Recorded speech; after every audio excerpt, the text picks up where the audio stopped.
Hey all, Ron here from Military Images Magazine with a new episode of Life on the Civil War Research Trail. I want to take you to a March day in 1863 to the Corcoran Building in downtown Washington, D.C., with a view of the National Mall. I want to take you to an office on the fifth floor of the stately building where a bearded man, is sitting, staring out the window, casually enjoying the view of the mall. He sees the swamplands. He sees the unfinished Washington Monument. He sees sheep and other animals grazing. He can see the tents, the large military presence at various places around the mall, unfinished buildings. I mentioned the swamplands, some muddy areas, people walking around, the noise of the city, the wagons rolling down the street in carriages and people going about their business. The man's writing a letter describing what he sees. And at the end of the letter, he finishes with a note about where he is. He says, I finished my letter in the office of Major Hapgood, a paymaster and a friend of mine. This is Major Hapgood, and the man who wrote the letter is Walt Whitman, the poet. So the story here today is, how are Hapgood and Whitman, Hapgood clearly a Union officer, and Whitman, how did they cross paths? What's the story of Major Hapgood? Well, Lyman Hapgood is his name, and he's unusual, or I should say uncommon, in that I haven't researched that many men and individuals from wartime, from Civil War time, who were diehard abolitionists. Hapgood is one of those. He's a native of Maine and was a banker in Boston, Massachusetts, about the time the war began.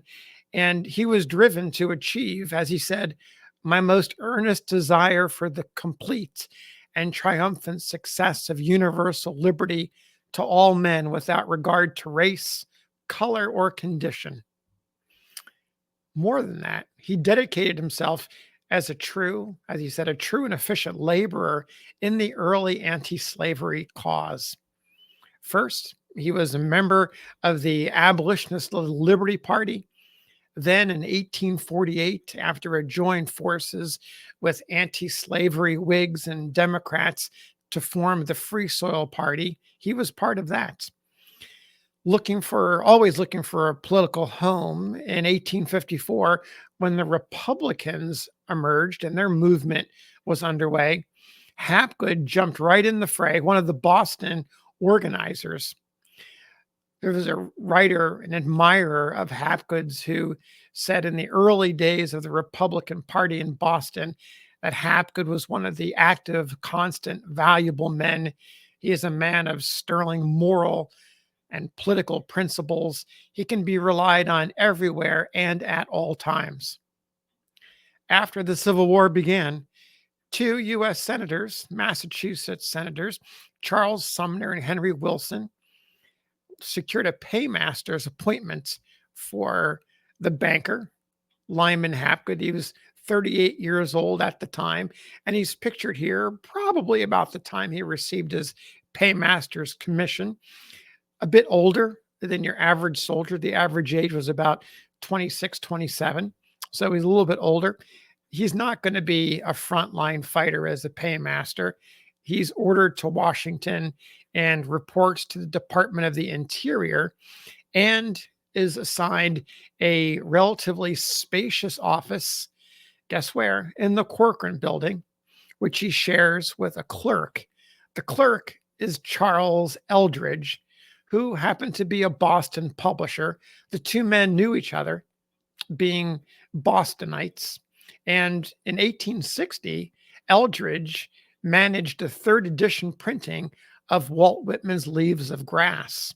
So there's the connection, the sort of the glue there between Whitman and Hapgood is Charles Eldridge, the Boston publisher and Hapgood's clerk in Washington.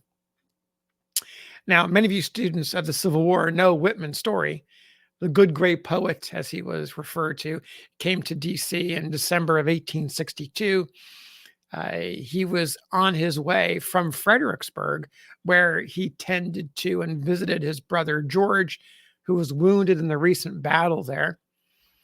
While Whitman was walking the streets and touring hospitals in the capital city, he became overwhelmed by the pain and suffering of thousands of wounded and sick soldiers. It's fairly well known that Washington, D.C. had become really a hospital city. Thousands and thousands of wounded and sick men. Whitman dedicated himself, enlisted himself actually, to serve in behalf of the stricken soldiers. Of course, he needed money to do that. He was not a wealthy man. So, to fund his activities, he looked up his friend Charles Eldridge, the Boston publisher, for help. Eldridge could only do so much, so he turned to his boss, Lyman Hapgood. And Hapgood, remember the abolitionist looking for universal freedom for all, of course, was sympathetic to Walt Whitman's cause to want to take care of soldiers, Union soldiers. And so Hapgood provides Whitman with a relatively comfortable base in the Corcoran office building, from which Whitman can minister his soldier boys. Major Hapgood gave Whitman a desk and put him to work as a copyist and a clerk. Imagine, you're the boss of Walt Whitman and you put him to work copying papers and doing clerical work. Not so bad. Everyone was needed in wartime. Even a poet and literary figure would need to pitch in, and so he did. Hapgood also took Whitman on several trips, field trips, around the D.C. area to pay soldiers in the field. The arrangement lasted until late 1863, so probably about a year or so, that Hapgood helped Whitman raise funds and provided him that base from which he could operate on all of his visits and seeing the various soldiers. Even after 1863, even though the two men had separated ways, and Eldridge, of course, too, Hapgood kept a mailbox available for Whitman to use for his correspondence. By the war's end, Hapgood's reputation as a paymaster was equal to that of his political achievements with the Republican Party and the cause of anti-slavery and other related progressive movement issues. One admirer said of Hapgood, "His accounts have always been remarkably correct, and he is considered at the department one of the most valuable officers." Hapgood lobbied to convert his volunteer appointment into a regular army commission. Like many men who became accustomed to the war, enjoyed the service to the country. He wanted to stay, but there just wasn't enough commissions to go around. President Lincoln and then President Johnson were in the business of shrinking the army at the end of the war to revert to its much smaller peacetime status. And so Hapgood instead went back to Boston, where he joined his wife, Elizabeth. They had married before the war. She didn't live much longer. She died in 1868, and he remained a widower for quite some time. In fact, close to 30 years. In 1896, he caught cold and succumbed to pneumonia after a short illness at age 73. So there you have it, the story of Lyman Hapgood, the man who provided Walt Whitman with a job and an office space and a mailbox so that he could help get supplies and funds and tend to soldier boys who were sick and injured in the Washington, D.C. hospitals. Thanks for listening. We'll see you on the next episode of Life on the Civil War Research Trail.